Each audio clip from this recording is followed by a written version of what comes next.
My daughter Akira is 8 years old and we live in Queensland, Australia.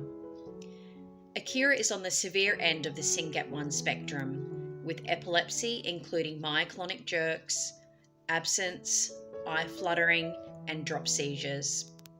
Without medication, she would have 700 seizures per day. Her other symptoms include being nonverbal, refusing to eat, mobility issues, sleep disorder, autism, sensory issues like hating noise, drooling constantly, behavioural issues, including self-harm. The worst symptoms are her sleep disorder, her behavioural issues, and her gait deterioration. The lack of sleep results in continual meltdowns, lots of crying, and self-harm. Akira's behavioural issues restricts our ability to spend time with other people in public. Our whole family has no social life, including Akira's sister. The most significant symptom is the gait issue, because not being able to walk is debilitating, heartbreaking, and restrictive. When Akira was 2 years old, her absent seizures were explained away by paediatricians as autistic behaviours. A speech therapist recognised them as seizures, so I persisted to get an epilepsy diagnosis.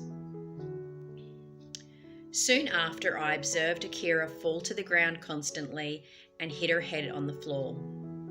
This resulted in many gashes to her forehead, split lips, and lots of emergency visits. Last year, Akira faced her biggest battle of all when she suddenly lost the ability to walk. She was bedridden for months, became sad, frustrated, and bored, and cried a lot, and the self-harm increased dramatically. She presented with a rolled-in foot equinovirus, similar to cerebral palsy presentation. I knew surgery was the only solution for her after speaking to another SYNGAP1 parent. I fought for Akira to have surgery for over a year, and I was constantly denied. I was told that AFOs, leg braces, would fix the issue.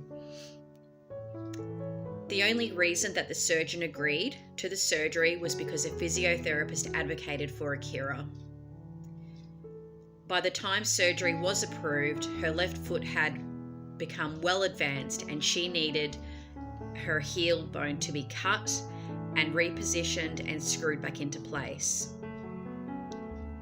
If surgery had been performed earlier, I believe that she wouldn't have needed such a major surgery.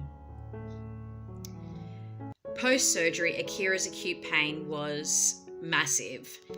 She suffered horrendously for about 10 days without the appropriate pain relief that she needed because she has a high tolerance to medication. I wasn't believed though about this issue, and she whimpered, she screamed, she cried, she bit herself until she bled, and she threw herself out of the hospital bed continually. These symptoms were viewed as behavioural and not as a sign of acute pain. And this is because in her chart it said that she had behavioural issues. I expressed my concern about her escalating pain, but I was told that Akira is on enough pain medication and that it should be working. Because Akira wasn't able to verbally say, "I'm in pain," I feel that she was ignored and discriminated against based on her disability. My expertise in understanding her behaviour was disregarded. I've made a complaint to the Human Rights Commission here in Queensland because I think that no child should have to suffer that badly when it could have been avoided.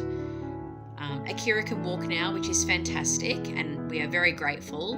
However, she will need further surgery in the future on her left knee, and I'm obviously terrified about, having another stay in hospital. The hardest part of our journey has been not being believed always, and this has been going on for years. about the severity of her symptoms. Thank you.